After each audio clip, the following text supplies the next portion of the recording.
Hey, it's Matthew Cudmore, and welcome to Story Behind the Stone. Today, we're joined by Kurt Deion, a public historian, author, and member of the education team at the Historic Congressional Cemetery in Washington, D.C. In today's episode, we'll explore his lifelong journey as the presidential grave hunter, the unique experiences working at America's hippest cemetery, and why visiting the final resting places of historical figures offers a perspective on the past that you simply can't get from a textbook. Kurt, thank you for the passion and curiosity that you bring to this work. And to our listeners, thanks for tuning in.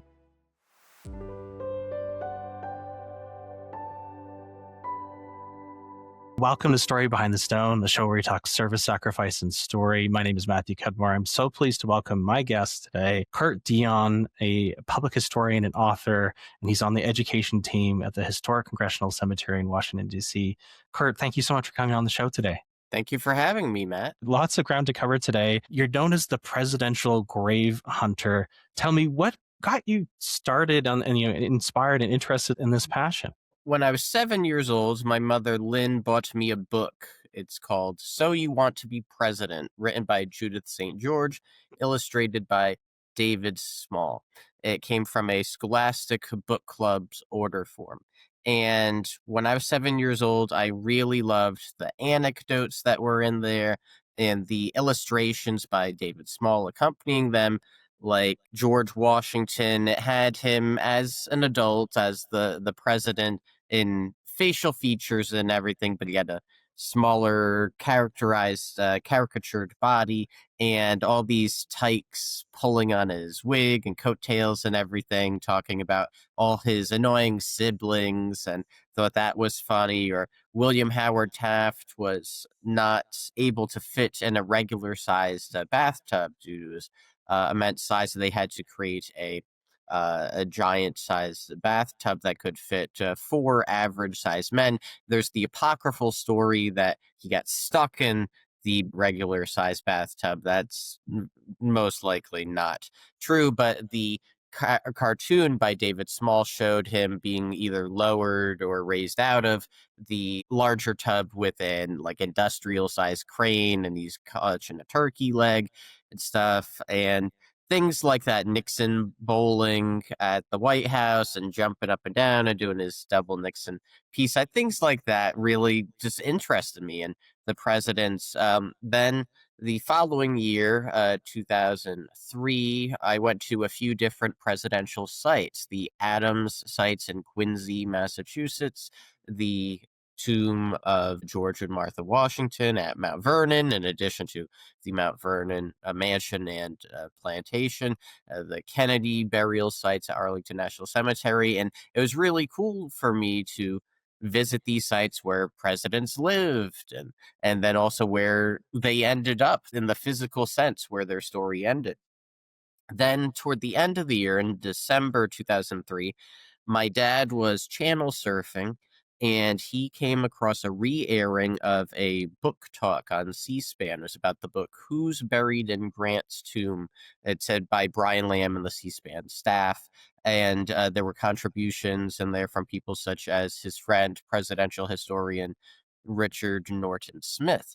And both of them had separately gone to the graves of all the U.S. presidents. And then Brian Lamb had even, with a couple exceptions at the time, been to the graves of all the vice presidents. And I was 9 by this point. My dad came to me and told me about this program and the quests of Lamb and Smith. And I looked up at my father and I said, "Can we do that?" And he said, "Do what?" And I said, "Go to every presidential burial site."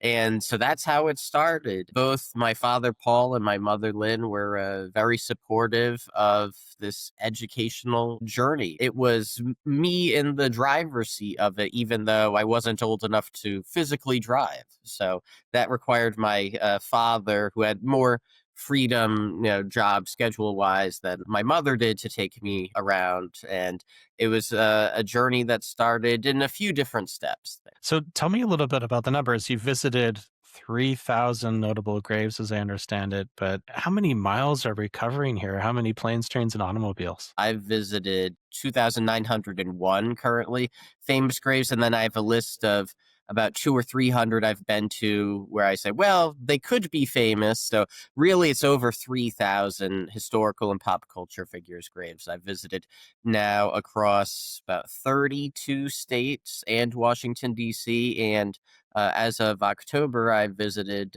12 in Italy, so Tuscany region. So it's been quite a journey, but it started with the presidents, and of course most of the first ladies, not all of them, but most of the first ladies are buried next to the presidents, and then started really in earnest the vice presidents when I was about 14 years old. But then I ran out of presidents when I was 17 and vice presidents when I was 19, not counting the ones that have since passed away. But it's been an interesting 22 years that I've been doing this now.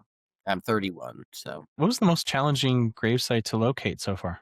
this isn't necessarily the top one, but recently I was revisiting Albany Rural Cemetery in Menands, New York, and there's a famous jurist, learned hand, and he was in an area not too far from where I'd already been in the cemetery on previous visits, but it was more challenging to get to his section in the woods. There's some that I do keep a list on Find a Grave. You can create what they call a virtual cemetery, so that's how I keep some of these lists, and I know that it's 2901 famous graves visited and whatnot. I have a list of over 300 unknown and unverified burials. So some will say totally unknown, or some where it's saying, well, they might be here, but I'm not entirely sold on it, kind of thing, because I haven't seen a marker, or there's no verification in the cemetery records that are at least publicly accessible. So that's one that comes to mind. Luckily, I didn't have that problem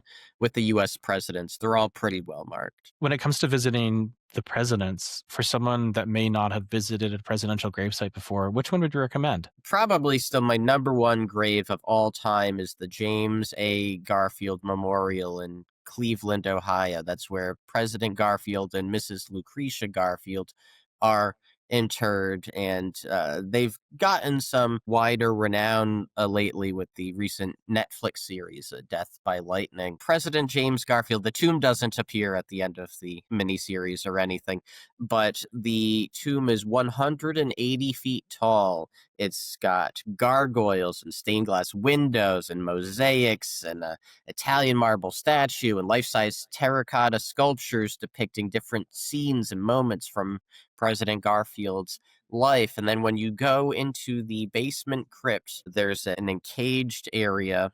And within that encaged area, which is usually locked, is the casket of President Garfield and the casket of Mrs. Garfield and the urns of their daughter Molly and her husband. But they're not in sarcophagi or stone coffin or casket containers or anything. They're not on the wall, they're buried under soil. They're just laid out there on biers, so that if you got in there and technically were able to flip open the caskets, you would see whatever still remains of them after they died in 1881 and 1918. But so that's a really remarkable one to me. The Abraham Lincoln tomb, of course, at Oak Ridge Cemetery, Springfield, Illinois, very poignant. And that's an interesting one, too, because it was redone in the 1930s in an Art Deco style, which was not a style that existed in Abraham Lincoln's lifetime. But that's really cool too, because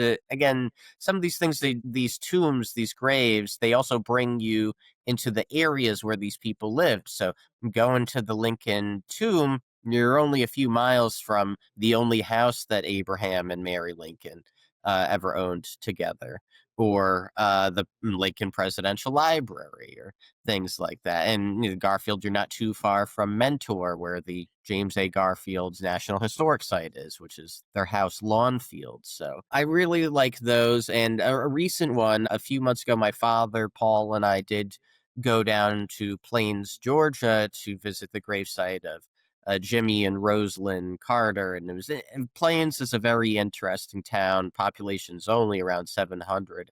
We actually visited the Carters when they were alive back in June of 2013. My father and I attended a Sunday school service that Jimmy Carter taught, and got our pictures with him and Rosalind Carter at the end of it. And it's just very interesting to see how much this town embraced them. And now you can go to their gravesite next to the Rosalind Carter butterfly garden there, and it's overlooking a man-made pond that Jimmy and his famous brother Billy created together, and it's right across from their home where they lived since the 1960s, where they both passed away, and that will one day be open as a National Park Service a site that you'll be able to go into the home. So those are some that really stand out for me among the presidents and the first ladies. These are some really special places, and you've documented a lot of your journey in books. What are you trying to accomplish, by putting pen to paper? I'm trying to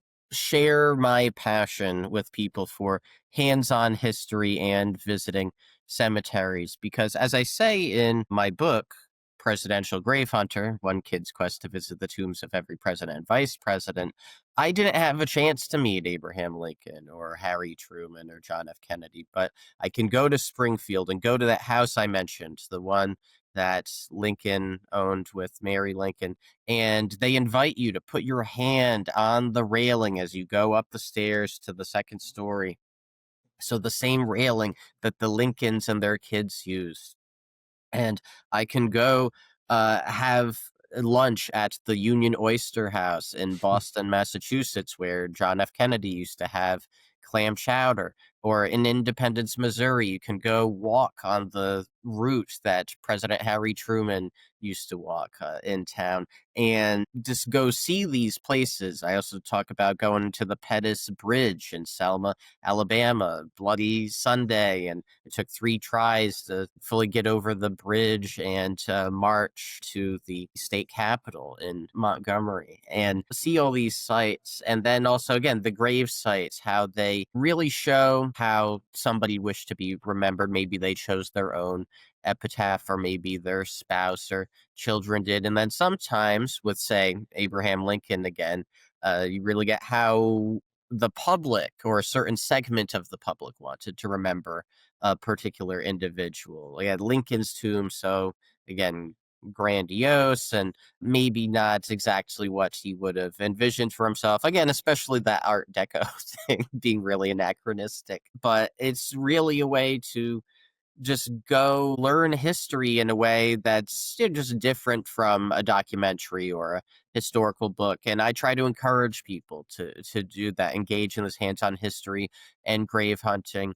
And I also say, though, at the end that even if that's not where your interest lies, that I encourage you to do something akin to this that resonates with you in whatever your area of interest is. When you think back to yourself at 7, 8, 9, what do you think your younger self would think of what you've accomplished? In a lot of regards, my younger self would be quite pleased that I was able to achieve my basic goals that I had with the presidential sites, and I think really impressed that I have maintained it and expanded it. So again, there's 40 deceased U.S. presidents, and I've been to the graves of, again, I'm going to say over 3,000 different historical pop culture figures now. So that's quite a leap beyond just the presidents and then the first ladies and the vice presidents. So I think in general, impressed. So tell me a little bit about your process. How do you identify your notable burials and grave sites and prioritize things? It's a lot to tackle, isn't it? Oh, it is. So, of course, a president is always going to be at the top of my list. And since finishing my quest, there have been 2 presidents that have passed away: George H.W. Bush and Jimmy Carter. And I visited both of their burial sites within a year of their passing. And there's other ways that priorities could be made. Sometimes it's just based off of a location where I'm able to get to with just driving around or trying to be rather cost effective. Or if I've got something that's a priority, like a few months ago, I went to Washington State for the very first time. I have a family that lives there, at least as of this recording. They're actually moving in a few months to Idaho. But I thought, oh, this will be a good time to visit these family members. And so while I was out there, I also visited different graves: Bruce Lee, Jimi Hendrix, a couple baseball Hall of Famers, a football Hall of Famer. So sometimes it's location based. And I do have some other goals of different lists, like Supreme Court justices. I just mentioned the baseball Hall of Famers, the football Hall of Famers. Could be Andrew Johnson impeachment managers. So I'd say the biggest thing is time and money. As always, what I can do, and I live currently Washington D.C. I'm from Rhode Island, so a few times a year I go the 400 miles back and forth. So that's some stopping in New Jersey and New York and seeing who I can continue to cross off. I have a Google sheet that's broken down. I started it with my friend Kelvis about almost 10 years ago. State, county, or parish, if you're in Louisiana, town or city, cemetery, and then alphabetical by last name, and that helps me. I've also got a map now where I've got it so visually mapped out like that, and findagrave.com helps me. That's my 99% of the time. That's what I use to locate a particular grave. You're on the education team at Historic Congressional. Tell me a little bit about the tours that you're providing, the on-site experience. What are you trying to drive home for visitors? This year, I came the lead on our docent tour program at Historic Congressional Cemetery, and we offer a variety of tours. So most commonly is our introductory tour, so that will give people a flavor of our cemetery, which dates back to April 1807, and the different major historical figures that are there. J. Edgar Hoover of the Federal Bureau of Investigation, Belva Lockwood, first woman to legally run for president, things like that. We also have tours that are thematic. So we'll have a Jewish history tour or American Indian tour, Black history tour. When I got there, because of my keen interest in presidential history, I developed a walking tour of presidential connections. So we did have at one point 3 U.S. presidents temporarily interred at the cemetery in the public vault, as well as 2 first ladies temporarily at the cemetery, but we continue to have 6 cabinet members. Abraham Lincoln's landlady, Anne Sprigg, from his one term in the House of Representatives in the 1840s, presidential assassination co-conspirator David Herold, and just various connections that show that the president, while in charge, is not the sole person who makes a presidency happen, or if you're a presidential assassination conspirator like Harold, thwart a president's goals. So showing that the presidential history is more than just the president himself, or hopefully someday herself. Those are some of the things that we try to do. And we're trying to show that Congressional Cemetery is really a microcosm of American history. Again, because we have all these things, about 100 or so members of Congress. Belva Lockwood was also the first woman to argue a case in front of the Supreme Court. And we also have history hunt field trips now for students. We're in our second year of doing that. And so we'll lead around students and show them different folks, such as Vice President Elbridge Gerry, and we'll talk about how he signed the Declaration of Independence, but he was opposed to the Constitution as it stood at the time because it didn't yet have the Bill of Rights. And we'll talk about, what rights do you think we should have, or what do you think Elbridge Gerry was concerned about in the 1780s, or Leonard Matlavich, what rights was he fighting for, and how history is relevant in all these areas, even if, whether you've heard of somebody because they're a household name, or somebody that you haven't heard of, but we think that their story should be better known. And those are the things that we're trying to do on our tours and on our field trips. What does a day in your life look like at Congressional? you never fully know what a day is going to look like at Congressional Cemetery. And I like that sometimes. I like a little bit of stability and routine with it.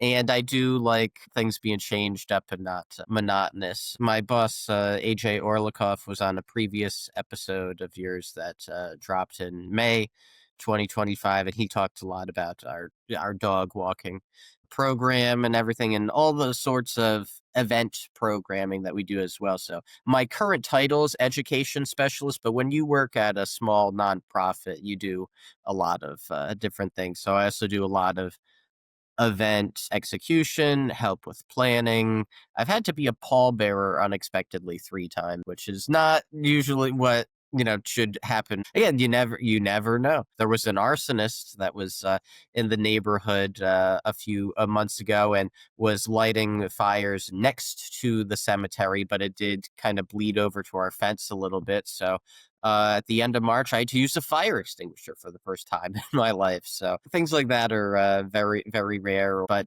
some days a dog has gotten out of the sight of its owner, and we're trying to find the human, or an unexpected tour group shows up, and you have to be like, well, sorry, there's a funeral right now, and you have to come back another time and thread those needles, because we have to give first and foremost respect to the place as an active cemetery. So you never quite know what 100% of your day is going to look like at what we call as DC's greatest undertaking, and what the Washington Post nicknamed several years ago as America's hippest cemetery. I'll just mention there was one time last year we have Cinematary, where we have an inflatable screen that will show different movies. And last year, the rope on the screen broke, and AJ and I, and a little bit rotating our colleague Gabriella Welsh, had to manually hold up the screen for the last 45 minutes of the 2003 Eddie Murphy Haunted Mansion movie. That's a day where you never know. It's not a normal place. Do you have a favorite corner of the cemetery, Kurt? There's so many aspects to like at the cemetery, and gay corner, again, go back to AJ's episode, is definitely a popular one. I really like over by the Marine Band leader, John Philip Sousa. He has a lot of cherry blossoms near his gravesite there. That's really something. When the Kwanzans bloom, also there's Yoshinos over there. So March and April, that's a great place. I also like where my plot is. So I have a plot there. I actually got it in November 2022, prior to me working there. So I like that. So someday I'll be in the same row. Now we're spread out, but technically the same row, or range, as we say at the cemetery, as DC's Mayor for Life, Marion Barry, Technical Sergeant Leonard Matlovich, Clyde Tolson, the #2 official at the FBI during J. Edgar Hoover's time, and also J. Edgar Hoover himself. So if you're listening to this in the hopefully far future, visit me at Range 20, Site 209 at Congressional Cemetery. It's incredible. When we started emailing, I noticed that in your signature, future resident. Yes, future resident. That's what we call ourselves, and we have it on some merch. If you're of that persuasion, I include that in there because I think that's very much part of my identity in my connection to the cemetery, not just my job position. Because if I'm a future resident, that's going to last much longer than whatever job I have there in life. Also, trying to show, I think, erase some of the stigma about death, and there's the ever popular these days, like the death positivity movement, where it's just, again, trying to break down certain stigmas, and it's okay to talk about some of these difficult things and embrace it in different ways, even though it's not always the easiest thing to do. And I think it also shows how much I believe in Congressional Cemetery and its overall missions to not only educate, but continue to be an active steward of right history, and active burial site where we have to respect and honor the people who continue to be buried there or have been buried, quite recently, and how just in general, the cemetery aligns with how I think a cemetery should be, which is, I'm not saying that every cemetery has to have an off-leash dog walking program or anything, but don't be a stick in the mud place or organization. Back in 2011, my father and our friend Nick and I were stopped at a gravesite for taking pictures. We were told that we couldn't take pictures of this gravesite. My father demanded that we be brought to the cemetery office, and they were all up in arms that we wanted to take pictures of grave sites, and we were told that we couldn't take pictures of, quote, stones with names on them unless we were related to the deceased person, even if this was a historical figure who you can look up on books, in books or on Wikipedia or something. If this figure died in, the 1800s, could not take a picture unless we were related to that person. And that's very much not what I'm about.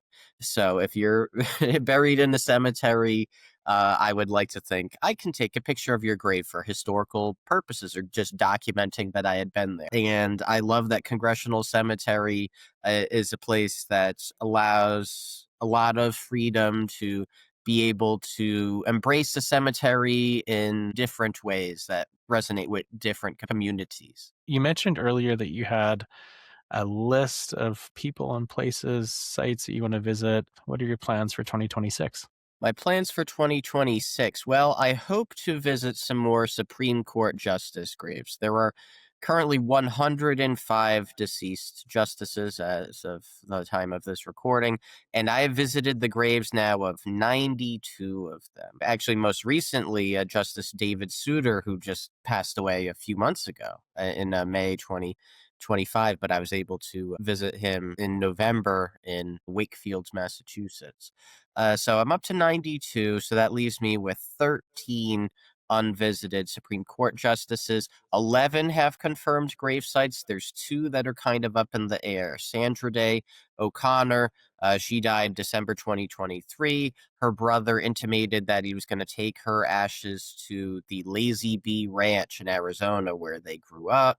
And whether he would scatter all of the ashes there, or maybe he would actually bury some in the ground, or it could split them. Yeah, I don't have exact confirmation of did he go through with his plans or what was the full extent of his plans. And then there's Abe Fortas, Supreme Court Justice, briefly on the bench during the 60s.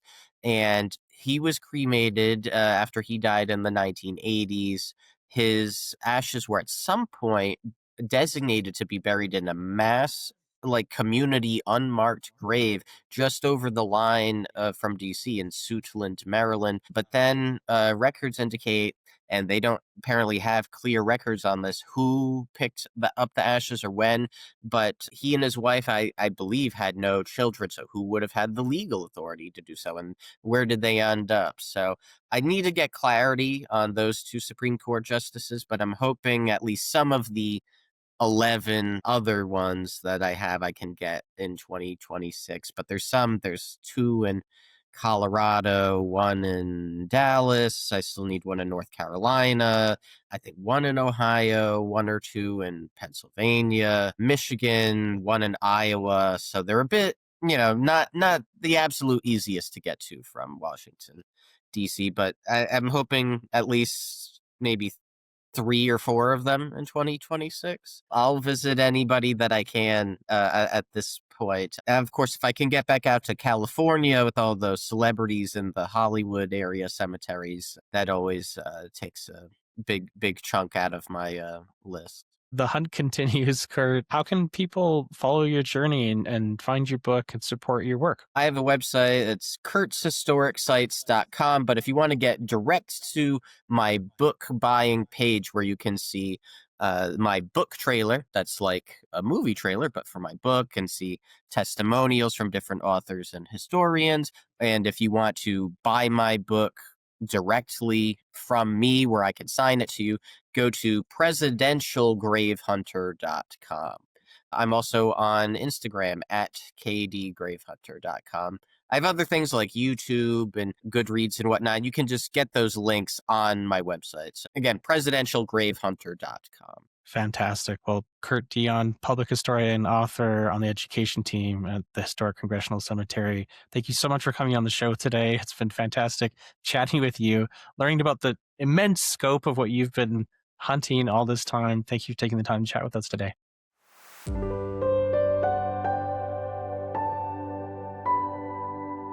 Thanks so much for tuning in. Story Behind the Stone is available on Apple Podcasts, on Spotify, and on the Wreaths Across America radio network, on iHeartRadio, Audacity, and TuneIn. Just search for Wreath.